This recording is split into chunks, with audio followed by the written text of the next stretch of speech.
Yeah, and then rule 3 is analogous to that. So work as hard as you possibly can on at least one thing and see what happens. Well, it is a corollary to that. It's like, well, one of the things you want to discover when you're young, or one of the things you want to discover at some point in your life, it's better to discover when you're in your 20s, I think, is, well, just how hard can you work on something? You know, like if you pick something, I don't care what it is, again, you think, oh, I'm going to go flat out on this and see what happens. And that's also useful too, because there's no other way of really discovering your limits, right? And you kind of want to know what your limits are. I think one of the things you need to do in your life at some point is push yourself farther than you can go. You know, so you kind of push yourself past the point of exhaustion.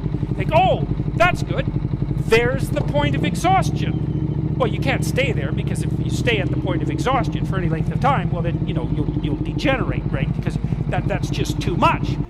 But you can find that point, and then you can pull back. You can think, okay, well, I can't go farther than that. I kind of know where my limit is now. I can pull back, and I can operate within that limit. But then at least you know where your limit is.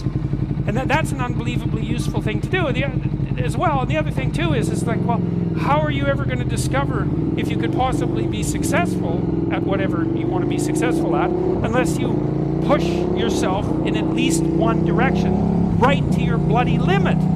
And it's another thing, you know, it's another thing that we don't teach young people, and it's quite striking to me because it seems kind of obvious. It's like, well, who are you? You're 19, you're 20. Who are you? Well, you don't bloody know. How do you know? It's like 6 years ago you were 13. You don't know anything. So what are you capable of? Well, you don't know. Well, how are you going to find out? Well, you're going to push yourself at something farther than you can go.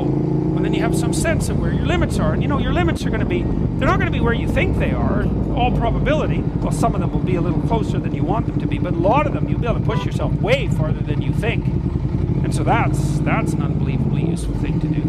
And so and then maybe, you know, if you really wanted to get ambitious about it, you could push yourself as far as you can go in 5 or 6 different directions. And just find out, like, well, where are your contours, you know? What exactly are the limitations of this form that you're inhabiting? And you get some sense of who you are and what you're good for. You know, and that's a lot.